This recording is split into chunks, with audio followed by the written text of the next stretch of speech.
just building on what we did. This is week 3. We talked about pressure passing and then getting into the pin and then using the reaction to set up the head and arm choke. So one of the drills we covered was Car's playing a seated guard, a level change, find his ankles, put his back on the mat. Create space and step in, so I have one leg between my legs. Okay. And now from this position, we can look for the knee slice, or we can look for the Torianda. Sometimes, if I'm going for the Torianda, I'll move my hip back, and then I'll just shelf, turning Car's knees away from me, and I'm going to drop my elbow across the body. And we end up now facing the legs. So we showed you a few things we could do from there. You could work for the choke and things. But a simple basic way is I'm going to use my hand to push his knee towards his other knee and step over into mount. Okay? I need to make sure I'm wedging. If you're not wedging with your knee, right, and I just step over, Carl can do elbow knee and take my back. Okay? So, just turn this way, bro.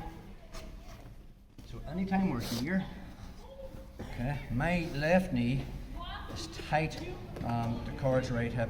When I push his knee down and I step over, I'm wedging. If that makes sense. So now if Carl tries to actually take my back from there, it's difficult. And now I turn into the mounted position. So a lot of the time from here, Carl will probably T-Rex his hand and make frames. So I'm going to start putting pressure on him. I'm going to bring my left arm around his head, and I'm going to grab with my middle finger underneath his armpit. Now from this position, if I start putting cross-face pressure on him, it's uncomfortable and it's not really going to choke him out because my shoulder is in his jaw. So I'm going to recede my weight back. Okay, so I move my weight back. Again from here, I just sometimes I'll cross my ankles and use a little bit of hip pressure. Okay, and now from there, we're going to attack this arm. So I'm going to put the crook of my arm around Car's left elbow. And if I don't feel resistance, I just walk my hand up a little bit. But you'll only get so far, and then Carl will try to bring his elbow back to his body. The minute he brings his hand back to his body and you feel tension, notice the way my right arm is bent, I just straighten it. Okay? And now, when the tension's gone, I'll walk it a little bit further, but he will bring it back. He'll be looking to bring his elbow back, and that's when I bring it up further. Okay, and we keep doing that until I get his arm above his head, and then I hug his head. Okay. Once we're there, I'm going to put my chin just below his elbow, and I'm going to use the turn of my head just to give me the profile. Sometimes if you have difficulty, I'll take out my right hand and make a C grip, and I'll just push to get that profile. Notice the way I was forward, I'm having to move back. The biggest mistake on the arm triangle from the mount is people are too high. Okay, and then when you start to drop into it, you don't have the connection. So it's all about really receding your weight back and staying connected to that arm. Okay.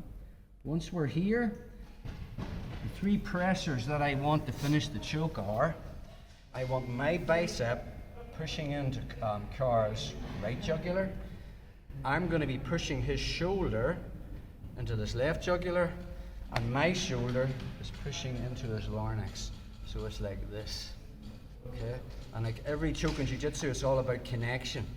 So let's look at how Bradley Hill finishes this.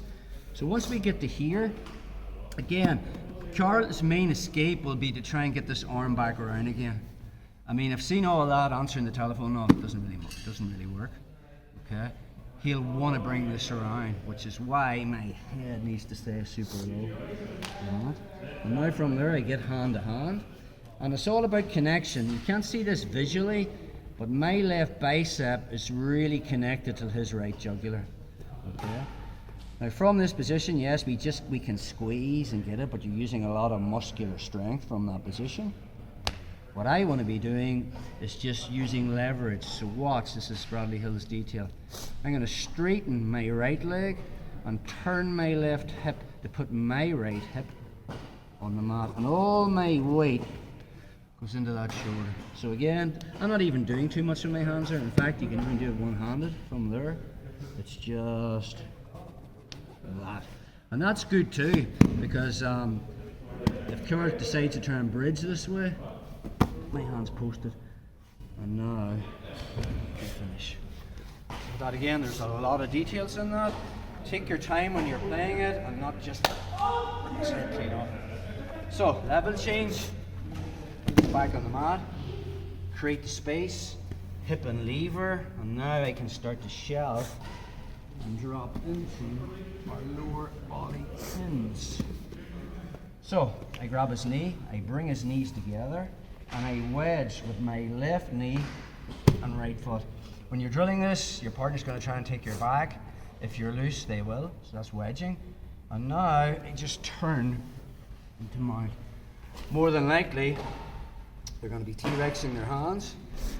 Okay, so let's look at lower body pressure. I'm just going to cross my ankles and engage my hips. Notice the way my knees are off the mat, putting a lot of hip pressure on them. Sometimes you can use prayer feet position as well and do that same thing. Let's look at upper body control. Left arm is going to come around, middle finger goes in the armpit, but again, I'm too high up on this body, so I'm going to start receding my weight back. I'm coming back nearly the height of my head. And now I start to come under the armpit. So, anytime I feel pressure and Carl's clamping, I just stiff arm it. So, see the way my arm is bent? I just straighten it. And then I walk it up a little bit further. Okay? Adam's family. Okay? In C. So it's that. Right? And then if I feel any type of pressure at all, I just do that. Okay? And then I hug his head, get my chin. And now from there, I start to recede my weight back. Sometimes I'll C-grip and push that across. I want that profile. And really now there's no space at his right jugular. My left bicep is really connected here. Alright, let's get this shoulder. So from that position, my head's down the whole time. I can go hand to hand. I'm ear to ear. My left shoulder is pushing under Carl's left armpit, driving his left shoulder into this left jugular. Now I've just made a connection from here. Let's finish this with just weight distribution. All I do is I turn on to my right hip and I'm in, compared to squeezing. Okay, so it's just that. Or one hand. Need to see it again? No, Carl's grimace in there. I love this move. Let's look at it again. So, get us back on the mat. Move into headquarters. Hip and lever. Shelf. Mount. Yeah, hug the head. Recede the weight back. See if I have grip with my finger underneath his armpit. Try to get your shoulder right under the jaw. Really make him work for that. See the way when I start to push that in, Carl will make a grip with his hand on the shoulder, and this one will also be pushing me away. So that gives me that. So now from that position, anytime there's no pressure, it's Cincy Wincy Spider. Anytime there's pressure, it's just straight. Okay. And again, never bring your head. I always want his arm here.